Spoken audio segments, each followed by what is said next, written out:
Hey Dance Fam, and welcome back to this week's episode of the podcast. Can you believe that we are already in March? Now, I know we say it all the time, but it just seems to go faster and faster. You've probably felt the shift. I know I certainly have, and it's from that chaos that we feel in week 1 through to about week 4 is just starting to settle. The families are there into a routine. Your kids are feeling a little bit more like they are at home. The teachers are finding their flow. Hopefully your timetable is feeling a little less frantic and more settled. And if you haven't had that feeling yet, I just don't want you to panic because these weeks do not define your year. They just don't. Now, before we dive into this episode, I just want to address some conversations that I've been having over the last couple of weeks. And now, maybe this is you, maybe it's not, but if you're feeling like your numbers are lower than expected, I've put something together for you. Now, before I tell you about this, I just want you to say that not everyone is feeling this. There are a lot of studio owners who are having exceptional starts to their year. Their numbers are good. Their trial numbers are incredible. Their conversions are incredible. I know that as well because they're also conversations I'm having. But there are people who, and I'm seeing it online, I'm seeing it on social media, I'm having, hearing it secondhand from other people, just that their numbers are feeling lower than expected. And so what I did is I've just recently put together a short training guide, and it just has 3 practical strategies that you can implement right now, so being March, to try and increase your new inquiries. Now, this is literally the system that I'm using with my studio owners right now. It's not theory. It's based off facts. It's based off what's working, and it's just giving you practical things to do. Because the reality is parent behavior has shifted. And once you understand that shift, then everything else should feel calmer and just less overwhelming. And so I've taken out some thinking for you. I've put it all together. If you would like a copy of that, I will leave the link in the show notes, or you can just send me a DM on Instagram. Just put the word reset and I'll send you through the link to download it.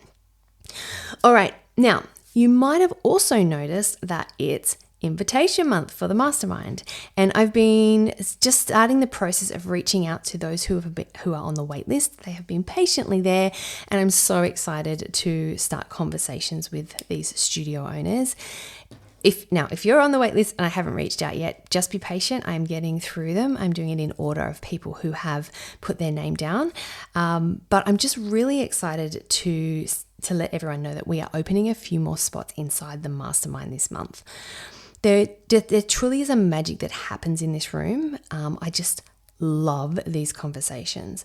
The questions that the studio owners are asking, the vulnerability, the trust, the honesty. Now, we're not doing what everybody else is doing, hence this episode.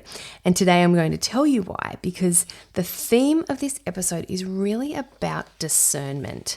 It's about strategic restraint. It's about asking questions. It's about understanding that scaling is not something that you can copy. It's not something that you can do that another studio is doing.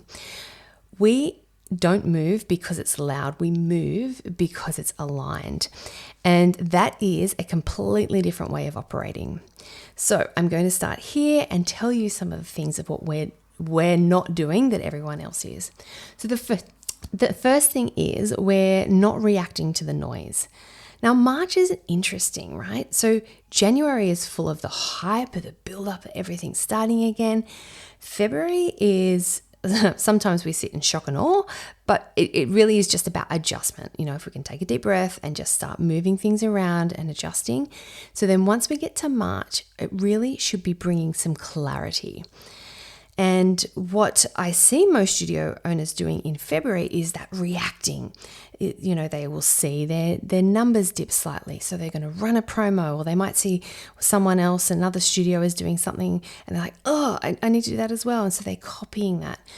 Parents are slow to respond, so they're changing the way they're communicating. But here's what my girls are doing differently. They're looking at their data first. They understand that our business works in seasons. They know that the first 3 to 4 weeks of term do not define the year ahead because they're playing the long game. They're making measured adjustments, not emotional decisions. And there's a big difference between being proactive and reactive. And some studios genuinely can't tell the difference. Proactive is strategic and reactive is emotional. One will build confidence and the other just fuels chaos.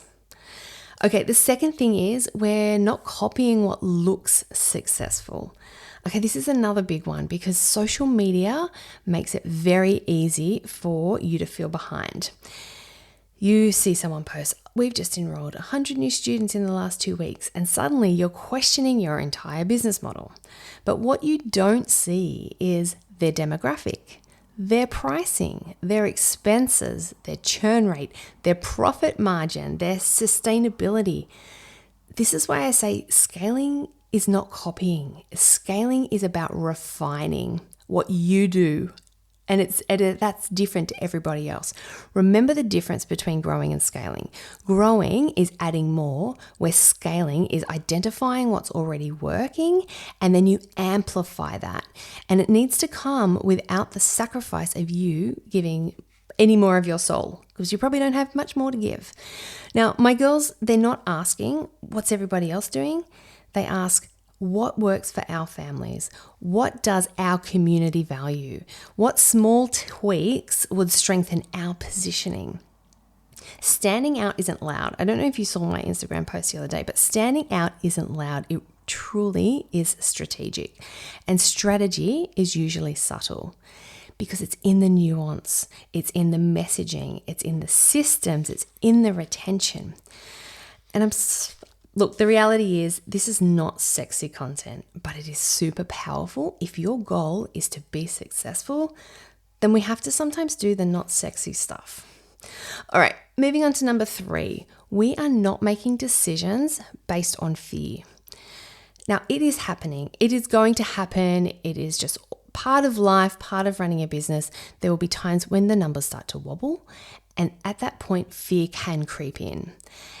And fear just truly makes you do weird things. And now this could look like discounting too soon. It could look like changing up your timetable. It could look like adding programs that you haven't structured or budgeted for. It could be hiring too fast. It could be saying yes to everything. I remember doing that to parents, and they'd be like, oh, we'd really love to add this. And I'm like, yes, let's do that. Let's do this. And the other thing is like changing teachers too quickly.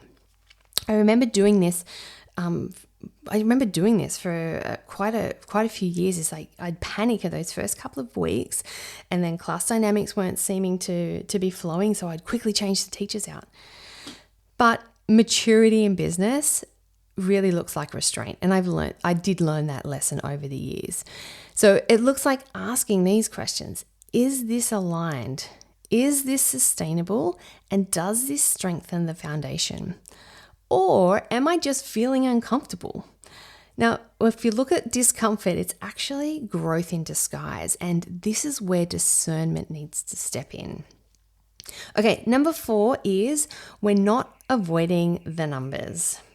You cannot fix what you refuse to look at. And many studio owners don't actually know their re-enrolment percentage, their retention from term to term, their revenue per class, their real profit margin. So decisions feel dramatic because there's no anchor. And when you understand your numbers, you stop spiraling because you can adjust. There's a power in the clarity, and that clarity will remove the urgency. Okay, number 5 is we're not relying on the internet for leadership advice. Now, this is one of my favorites. You don't need to change direction every time someone posts a hot take. You don't need to pivot because someone else has said ads are dead or ads are everything. You don't need to panic because someone blamed the economy. Strong leadership means tuning out the noise. And I get it. I still get it. I know how hard that is, but I'm going to say it again. Strong leadership means tuning out the noise. It means sticking to your goals, your focus, whether that's a 90-day focus, whether you work in quarters, whether you work in terms. It means welcoming new families properly. It means settling teachers well. It means refining placements, improving communication, strengthening that retention. And the reality is they're the boring things, but they have to be done well, because that is what builds the stability in your studio. All right, so they are the 5 things. If I had to summarize what it is, it would be this. We move because it makes sense, not because it's trending. We adjust because the data supports it, not because someone else posted about it. We refine before we expand. We're thinking in quarters, not days, and that energy is different. Now, like I said at the beginning, I'm having some really great conversations at the moment. And a lot of studios, and it's because you don't hear about these ones online, they don't want the hype. They just want the clarity, the structure, that honest, real strategy, because they want to operate at a higher level. They want to make more money. And this is how real growth and scale and success happens. And this is what we do in the mastermind. There is that magic that happens when like-minded studios get together. Standards matter, and protecting the energy in a room matters. So if you've been watching quietly, if this episode feels like it's resonating, if you're tired of reacting and you want to know more, then you can apply to join the mastermind. I'll just leave a link in the show notes, and you can just click that, and then we'll organize a time to jump on a quick call. It honestly just starts with a conversation. There is no pressure. If it's not the right time, it is not the right time. If it's not the right fit, it's not the right fit. There's just no pressure. There's no dramatic launch energy. There's no, it's just alignment. It's pure alignment. And if nothing else, I still want you to download this free guide and implement these 3 strategies straight away. Look at your data so that you can reset now for an excellent year ahead. Because this is the month that we don't want to be listening to the noise. We want to be refining. And refinement is then where scale actually begins. All right, guys, check out the show notes for all those links. And if you have any questions, you can always send me a DM on Instagram. Anyway, I hope you have a great week, and I will be back in your ears next week.